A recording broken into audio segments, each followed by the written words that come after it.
we are concerned about the rising costs of higher education and the debt loads that our students and families have had to bear in order to receive a higher education. I'm here today to share their deep concerns about the rising costs of textbooks and the policies and practices used to sell them. I would like to illustrate the importance of this issue by showing you what is happening at some of our campuses. Many of our students attempt to purchase used books for their courses as opposed to new editions. But today's students are becoming more and more frustrated by the fact that in just the past few years, the publishing industry has increased the rate at which they produce new editions and have created more and more supplemental materials. According to a report by the U.S. Government Accountability Office, textbook revisions and new editions are coming out every 3 to 4 years compared to every 4 to 5 years in just the past 10 years. The effect of these practices is that more and more students are forced to buy the newest editions of textbooks and other materials. Even if the subject matter has changed very little and the newest editions have little changes from the previous editions. So when students try to sell their books after the course, there's often little demand or need for them because new editions are already in the works.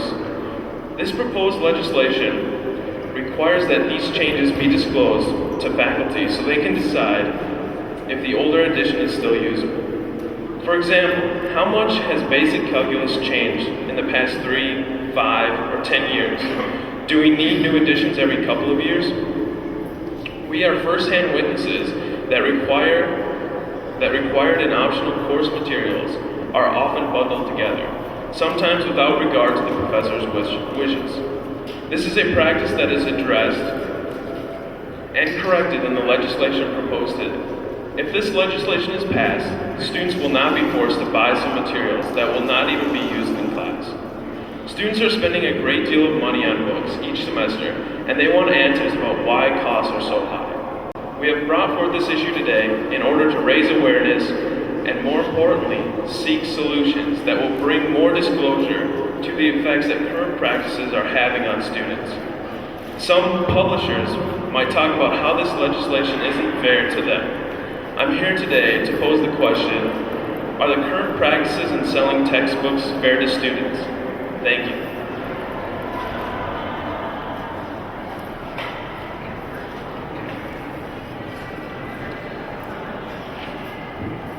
Good morning, my name is Scott Foreman. I'm president of the Minnesota State College Student Association, representing over 100,000 students from Minnesota's public two-year technical and community colleges.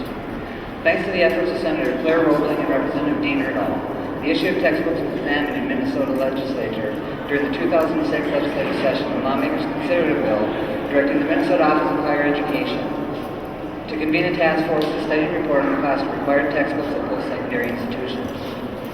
Senator Roebling and Representative Erdahl, along with other lawmakers, recognized this problem and worked hard to educate people in Minnesota on the struggling trend of rising textbook costs and the effects it has on college and university students. I'd like to first say thank you to them and to invite them up to speak on their efforts that brought us here today and what their intentions were in bringing this issue to the forefront here in Minnesota. Senator Roebling. Thank you.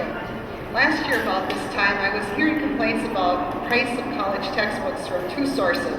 The students from the associations were coming in to visit me in my office, and my own son, a college student who's majoring in a science area, was telling me that he had spent over $500 on his textbooks for one semester. And I thought, this is getting ridiculous. It's time that we look into why these costs are going up so high for students. And so I put together a bill to study it, to put together a task force to look at why the costs were going up. The students were very excited and very engaged, and the Office of Higher Education became involved with it.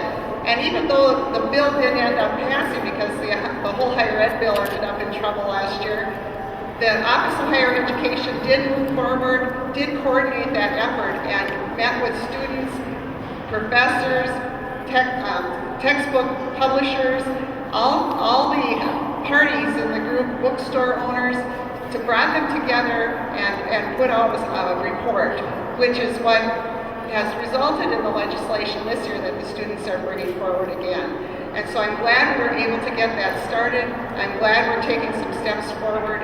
And I think I'll let the authors of this year's bill talk about why they decided to move ahead again.